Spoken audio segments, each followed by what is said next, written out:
Maybe you've noticed it before, or maybe you haven't. I wouldn't say it's very common, but it's definitely noticeable at times. Cars without front license plates. In Wisconsin, that's against the law. But aside from the fact that it is law, we asked law enforcement how a front license plate is useful. First and foremost, public safety. Matt Lenz is a patrol officer with Menasha Police. Just recently we had a crime committed and the suspect left in the vehicle, and our officers observed that vehicle coming at them, and it was a very similar vehicle to a lot of other ones on the road, and they recognized it based on that front license plate and were able to get behind it and conduct a traffic stop on the suspect. There are some car brands who, for aesthetic reasons, don't make dedicated spaces for a front plate. For example, Teslas or Corvettes.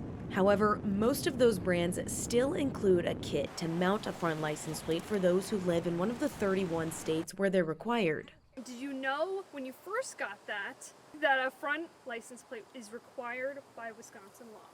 I did. I was aware that it was required. Rachel Leonard and her husband both own Teslas, and they both very openly choose not to put front license plates on them. But Leonard says their decision isn't because of the aesthetic, it's aerodynamics. The front of a Tesla has a pretty flat fascia that looks pretty distinct, and it's similar to also the Lucid Air, that when you look from the side profile, they have this cinch to the front that is clear it's for laminar flow. And so I didn't want to impede by putting something in front of that. Fox 11's calls and information requests to the Wisconsin State Patrol to obtain numbers on citations and warnings for missing front license plates have gone unanswered. Officer Lenz says those numbers likely aren't staggeringly high. It's not a priority for us to stop vehicles without a front license plate. There's a lot of other things that we are out there handling that we're focusing on, speeding in school zones, things like that. But it is a violation that we do notice from time to time, and we will stop people.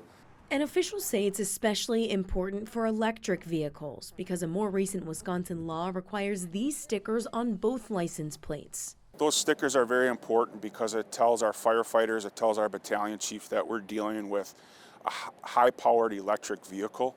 If it's not obvious they're dealing with an EV, the stickers are the instant notifier, especially on crash scenes. There's different ways we will go about using our jaws of life to cut a car apart. We won't just start cutting if we know it's an EV vehicle. We actually start to pull away the interior of the car. That'll show us where all the electrical lines are. I do want to comply with something if it's for safety reasons. And I did look up the statutes because I wanted to see, well, what am I afforded as a Tesla owner if I really don't want to put some kind of protrusion on the vehicle?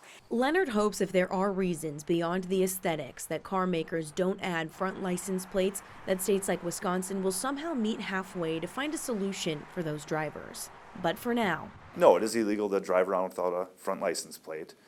Are you going to get stopped all the time if you don't have a front license plate? Well, of course not. But it is against the law, and you could receive a ticket depending on the circumstances. In Green Bay, Marlo Lundak, Fox 11 News.